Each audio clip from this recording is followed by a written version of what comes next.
Hey everybody, welcome to Valentine TV. Our reaction tonight will be coming from TISA Tales. She is on vacation, and but she took the time out to let us to just fill us in on a couple of things. Sorry about that, y'all.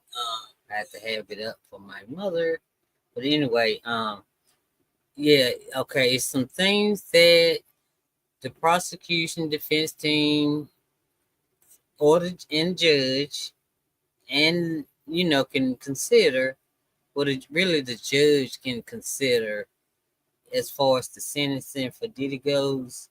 Cause if we I'm gonna tell you, I know people probably saying why y'all still talking about Diddy. We're gonna talk about Diddy until he is sentenced, right? Because if you stop talking about him, then things die down. That make the judge think everything okay. He's straight. Ain't nobody scared. Ain't nobody. You know what I'm saying? And it may make a difference in the sentence. So we gotta stay loud and we gotta keep going. Just gotta keep it moving, right? So that way the judge will know because they're gonna be getting letters. You know, who is it to not to the prosecutor, not the defense, not the judge. It's another one that's gonna be going around like interviewing the family, different people to see what they think about Diddy, him as a person, right? So the family, the friends, the only way they gonna say something, is if they for sure they ain't gonna tell Diddy, right? But if it's confidential, I think some of them friends gonna tell it, right? I don't expect Stevie J. I don't expect Young Miami, no. Uh, and then you never know that them may be the sneaky ones, right? But anyway, like that. So if we stop the anti-Diddy people, if we stop talking, then and the judge only get all the good reports, then all right, less time. No, we can't have that. So that's why we still talking the Diddy talk for the ones that don't understand. Okay. All right. Let's see what Tisa got going on. Let's see what I know she been talking to some legal people, some lawyers and judges and stuff. Let's see what she got for us. And another thing, as you come in, please hit that subscribe button. And if you like any other content or commentary, please hit the like button, okay? Now I'm gonna tell you right now, if I start buffering, if the computer starts to buffer, don't worry. I had to learn that. Don't worry, but I did upgrade to I don't know what's wrong. So I upgraded the darn Wi-Fi. I upgraded the internet.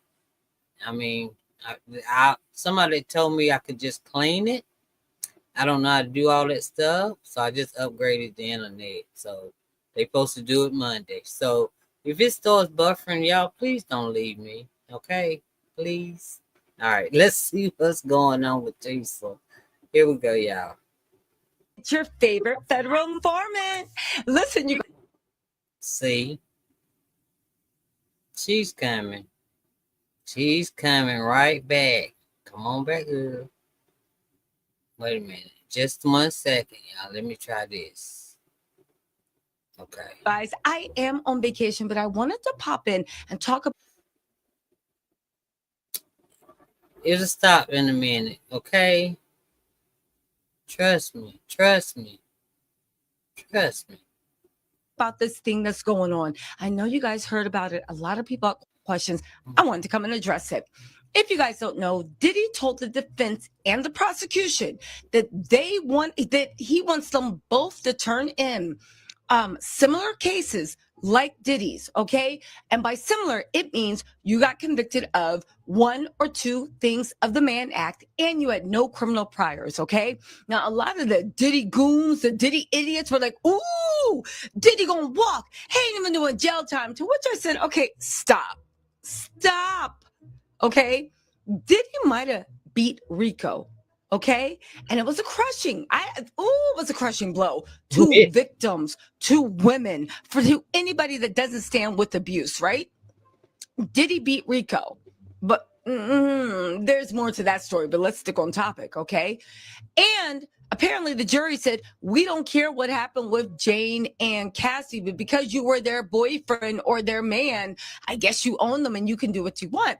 However, the one thing that kept coming up that a lot of people overlooked was that he was convicted on two major sex crimes. Right. The Mann Act. They are major federal crimes, okay? And I did some research. I talked to my legal people and I took notes. So whenever I take notes, this is going to be good. I be hating to stop it because I be a little shaky. But anyway, I want to thank y'all for coming in. I can see y'all here, even though you didn't comment. Hey to all of you, okay? Hope y'all having a great day. So she's getting ready to read us the notes that she's gotten, y'all. Let's see if we can check off some of them boxes for Diddy, okay? Let's just see. Here we go. Come on, girl. Okay. Now, what did the judge ask for? He asked for comparable case law or statistics on similar Mann Act convictions. Now, first of all, this request is not unusual, but it is never neutral. It usually signals one or two things. One, that the judge is exploring options to justify a lighter sentence or release, especially if they're asking about parole eligibility, probation, or sentencing ranges. Okay. Two, the judge is building a case for why Diddy should not get leniency.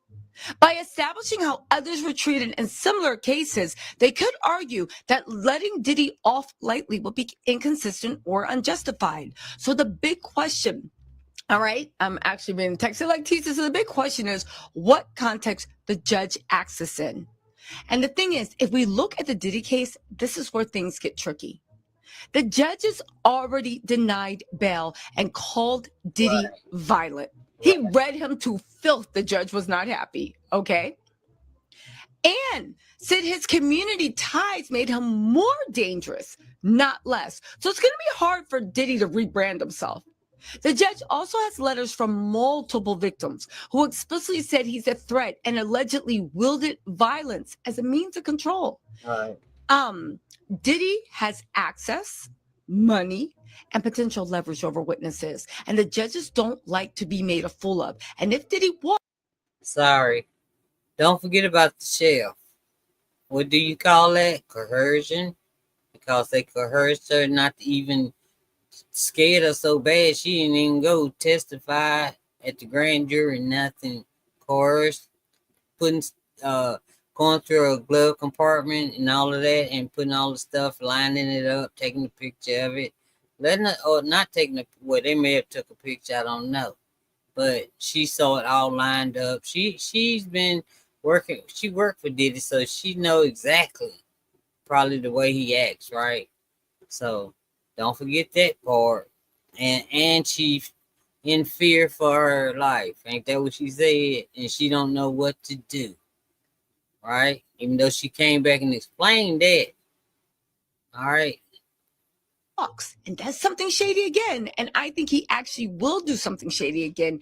It reflects directly on the court. And you guys, listen, the verdict of the jury threw us for a loop. But the fact that the judge said all this in court, and denied bail, I mean, come on. I think we can put two together. This does not look like someone that's looking to cut Diddy a break. And him being able to walk straight with time served, maybe that's cutting Diddy a break, okay? Mm-hmm. So why ask about the comparable Mann Act sentences? Okay. They said, listen, T, so there's three possible reasons. One, judicial cover. The judge might personally feel parole is risky, but is giving the appearance of objectivity by asking both sides for precedence. That way, no one can claim bias later. Right. Now, he might be appeal proofing his decision for when he sentences him. If Diddy's team appeals any eventual sentence, the judge can say, I reviewed the sentencing ranges and outcomes for similarly situated defendants under the Mann Act, and the sentence falls squarely within that range. Or the judge also might be testing boundaries. Maybe the judge is trying to find out how lenient or harsh they can go without being reversed. They could be considering probation in theory, but still leaning towards prison unless Diddy's team provides extraordinary mitigating evidence. Now let's talk about that mitigating evidence. Remember when I told you guys that Diddy's team, I believe, are trying to shut up any content creators that are so criminal with them. And they feel like if they shut down the content creators, then they can start on this rebrand. Think about it. You shut us up by July, August, September, See? and then you got a little bit of October to get this Mother Teresa Hail Mary that they think is going to wipe Diddy's record clean. Unfortunately, a lot of evidence that the jury wasn't shown, a lot of witness statements and affidavits that the jury didn't see. The judge is privy to all that, and all that is going into his decision. Okay. See, all of it, because it is like LaRod even said, because the judge didn't seen LaRod stuff. I don't know. Okay, if the judge, I'm also asking questions so y'all can like put it in the chat and also help me out too. And if anybody watches this on the replay, put the answer in the chat, because when I ask, that means I really don't know. Okay, say LaRod said that they didn't use even a fourth of all of that stuff that he put in, right? But is this the judge for LaRod's case? And if not, can this judge see the stuff LaRod put in and hold it toward Diddy? You know what I'm trying to say? If Judge Sarah Semeranian is not doing LaRod's case, is he able to add points on to Diddy's sentence? That's what I'm asking. So I don't really know that. But LaRod said they didn't even use a fourth of what he put in there. So if the judge seen all of that LaRod put in there, if it's the judge that can look at it and see it and know about it, then Diddy ain't coming up out of there, and there ain't gonna be no year served and all that. No, come on. That's my opinion. So, again, I actually said, but do you really think there is any type of risk of Diddy walking with just parole? I said no, but I had to take it to the people that actually practice law. And they said, right now, TISA, it is super low. And I'm like, okay, but why? Because y'all also said it was super low that he was going to beat the RICO charger. Well, that's not true. They said the Cassie charges were super low. Mm-hmm. They said, one, the Mann Act is a serious federal charge, and even though it's sometimes used strategically in civil or hybrid cases, judges take it very seriously when paired with violence and pattern behavior. Judge Aaron, when Diddy was asking for bail, said not only is he violent, but there is a pattern of violence. Right. Public sentiment. They also will take this, it's low, because public sentiment and visibility are sky high. And the DOJ knows this is a credibility test. Again, remember Maureen Comey said this is chilling for victims. It will have a chilling effect. And if the judge already said Diddy is violent and a threat and denied bail, and then suddenly letting him walk would make the judge look wildly inconsistent unless new facts came to light. So what do we think about the judge? This is just my personal take. I think the judge is doing due diligence, checking to see if there's any legal wiggle room. But based on prior comments, it sounds like this judge already sees Diddy as a danger and is just asking for case comparisons to legally reinforce whatever sentence he's already decided on. And then everybody that has said anything about the judge, it's all good. It's all good. So they can't say the judge did this, the judge didn't do that, he treated him this way, he treated cannot. Because he was more nice to the darn the defense than he was he was nice to both. I'm just saying he gave Diddy the defense a little more leeway than I think any other judge would have, you know, for a judge that's gonna go straight. Just y'all know what I'm trying to say. He gave him a lot of leeway to talk, especially Mark, and let's just keep going. So unless Diddy pulls a legal rabbit out the hat, Mm. he's unlikely to walk with just parole. This request is probably more about sentencing justification than leniency. Okay, so here's the thing, right? Okay. What type of language, and I just want to refresh your memory, the type of language that slams the door on parole or probation. And listen, let's get into this. He said Diddy was a batterer. This is not just commentary. That is legal language of rape. It suggests a pattern of violence, not a one-time incident, and the judge is accepting allegations as credible and maybe treating them as established facts for purposes of sentencing or bail decisions. And it undercuts any claim that Diddy's violent behavior is isolated, provoked, or misunderstood. Exactly. Judges casually just don't throw out that word unless they want it to stick around on the official record. He also said, your client admitted he is violent and tried to preemptively enter a batterer program. This is huge because pre-sentencing rehabilitation attempts, like enrolling in a batterer program, are often seen by judges as damage control and not sincere reform. The fact that Diddy knew to enroll in that program shows consciousness of guilt. He anticipated legal trouble. Admission of violence undercuts any "I didn't do it" or "this was exaggerated" defense. And if the judge believes the admission wasn't just PR, but rooted in truth, it justifies custodial sentencing over any community supervision. Okay.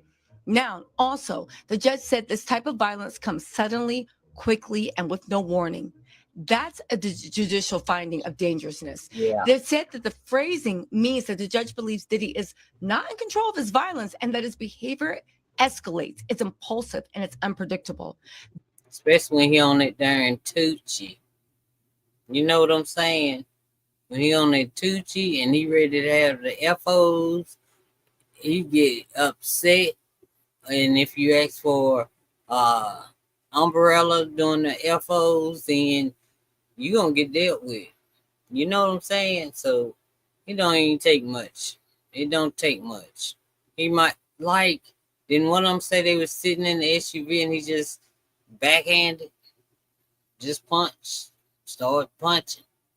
Anyway, let's go. Judges use this language to justify detention,